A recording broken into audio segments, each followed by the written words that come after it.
wasiirka wasaaradda xanaanada xoolaha iyo kalluumaysiga Soomaaliland Siciid Sulu Maxamed iyo mas'uuliyiinta wasaaradda xanaanada xoolaha ee gobolka Togdheer ayaa magaalada Burco ee xarunta gobolka Togdheer ka daafuray mashruuca talaalka cudurka sanbabka riyaha iyo daaweynta xoolaha kala duwan ee ku dhaqan guud ahaan Soomaaliland. munaasabad kooban oo loo qabtay daafurka mashruucan ayaa ka qabsoontay saaka farxadda hore ee wasaaradda xanaanada xoolaha ee gobolka Togdheer waxaana ka soo qayb galay maamulka gobolka Togdheer iyo ka degmada Burco madax ka socotay hay'adda FOW iyo tiimamka kala duwan ee ka shaqeyn doona daryeelka iyo daaweynta xoolaha kala duwan ee ku dhaqan guud ahaan Soomaaliland. ugu horeyntii waxa munaasabadaasi ka hadlay isuduwaha wasaaradda xanaanada xoolaha ee gobolka Togdheer Dr. Cabdi Muuse Jaamac Hindi iyo mas'uuliyiin ku hadlaysay afka hay'adda FOW.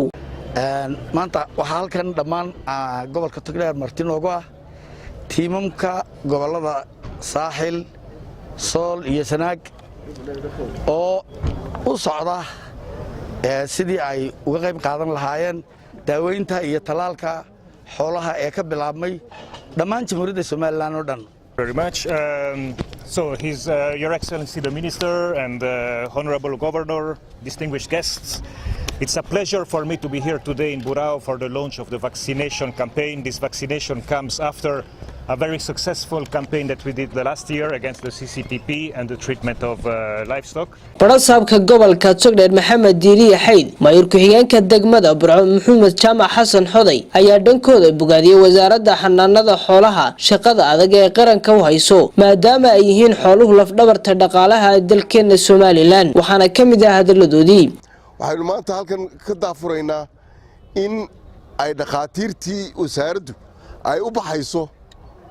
jiidaha si ay u daryeesho xoolaheennii caafimaadkoodii marka waa dadaal ballaaran oo wasaaraddu wado waxaa kaloo halkan uga mahadnaqaya madaxa FOW ee Soomaaliland. runtii talaalkan maanta halkan wasaaradda xanaanada xoolaha ay ka fulinayso wuxuu muhiimad weyn u yahay qarankan jamhuuriyadda Soomaaliland maadaama aynu inta badan xoolo leenahay. ugu dambeyntiina waxaa soo afmeeray munaasabadaasi wasiirka wasaaradda xanaanada xoolaha iyo kalluumaysiga Soomaaliland Siciid Sulu Maxamed waxaana kamid ah hadaladiisii munaasabadan sanadkii waxay dhacdaa laba goor kulli talaalka markay tahay iyo daaweynta qaybaaba waxay naga caawisaa hay'adda FOW waxaan u dooray maanta gobolka Togdheer oo ah gobolkii xoolaha ee Soomaaliland xoolaha jooga ay ugu badnaayeen gobolkii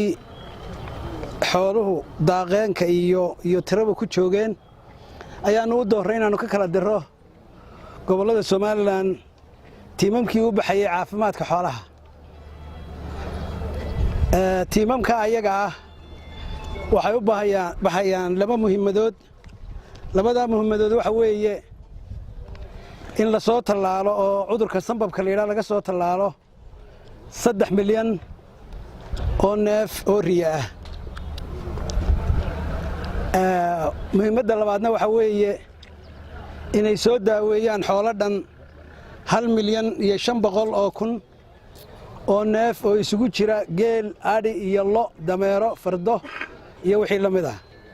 Maxamed Yuusuf Cabdilaahi Maxamed Wardi warbaahinta qaranka Soomaaliland magaalada Burco ee xarunta gobolka Togdheer.